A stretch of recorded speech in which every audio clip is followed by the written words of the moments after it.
Yo, you sure you want to do this? Yeah, man. It has to be done. It has to be done. Why the fuck would it...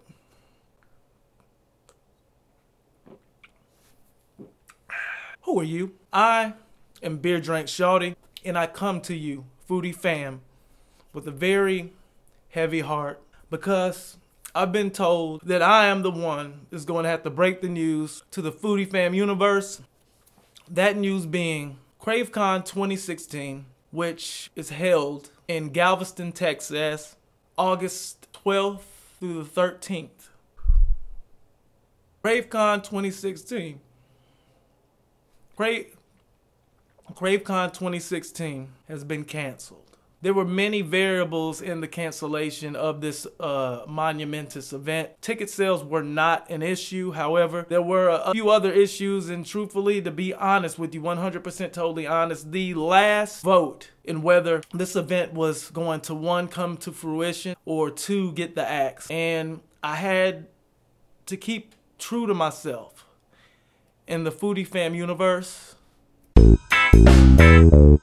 And all of you Foodie Fam out there, there were a few variables, there were a few pros as well as cons, just so you all get the full 100% understanding of why I decided to cancel CraveCon 2016. I'm going to give you pretty much the cons that we wrote down on the big large chalkboard in Connecticut. Like, I flew out to Connecticut and we were in a undisclosed location. We had it was a big board. We put the line straight down the middle. Pros on the left side, cons on that right. A lot of the other guys, the other delegates of the Foodie Fam Universe, they had a lot of pros. They had a lot of pros, but they weren't thinking rationally. And me being a rational thinker, I think of the good as well as the bad. I think of, you know, if everything goes right, okay, boom, this, that, and the other. But then I also think of, what if this goes wrong?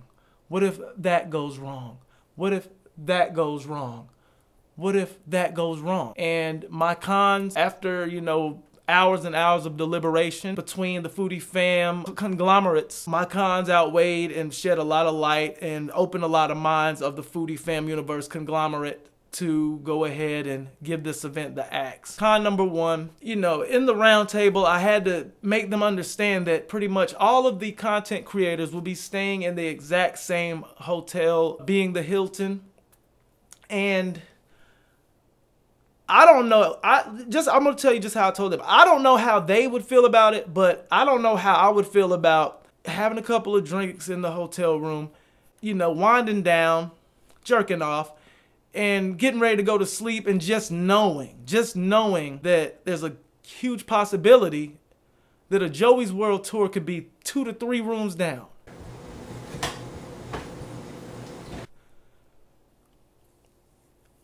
I don't know if I could sleep in those circumstances. How in the fuck am I going to have a good night's rest in order to get up the next day, join my panel, give insight on how to be a wonderful food reviewer, how to build up your subscribers,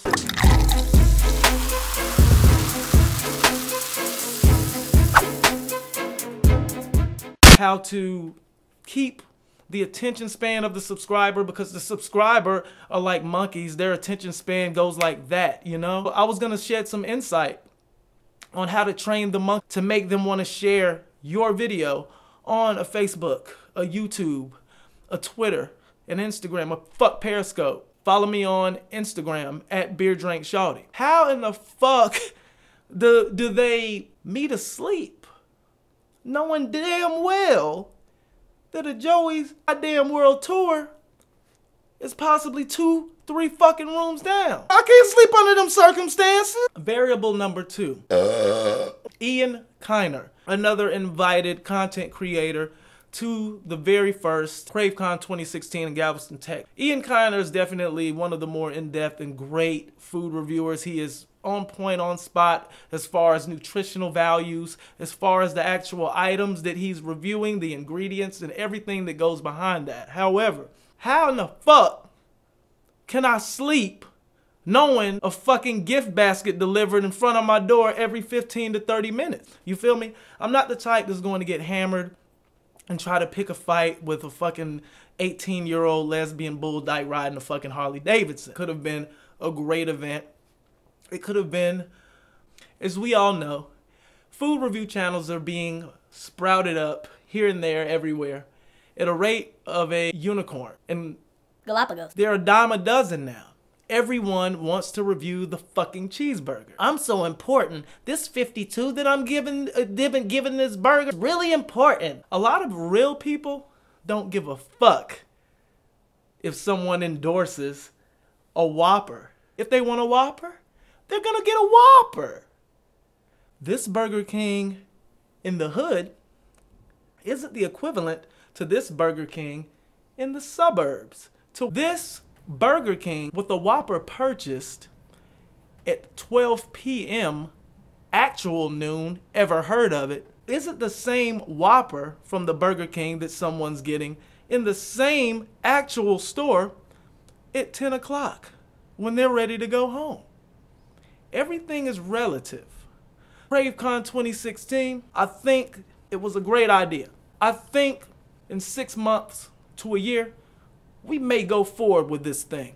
However, I just didn't think that we were ready to commit. I think that a lot of food reviewers here on YouTube grow a bit of humility and not act like their fucking review is a Zagat A+, A1 nigga. Your word isn't bond, folks. Have fun with the video. Your review is just your fucking opinion. A lot of times you motherfuckers will argue other people, other reviewers, about, oh, you can't review that because you took that off. You nigga. Food reviewers on YouTube, it takes the least amount of talent to do the type of video for YouTube than any other genre of video. Just do you. And for that reason, CraveCon is cut this year.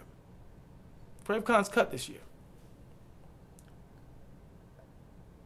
And after all, how the fuck could I go to sleep knowing damn well Joey's World Tour could be on the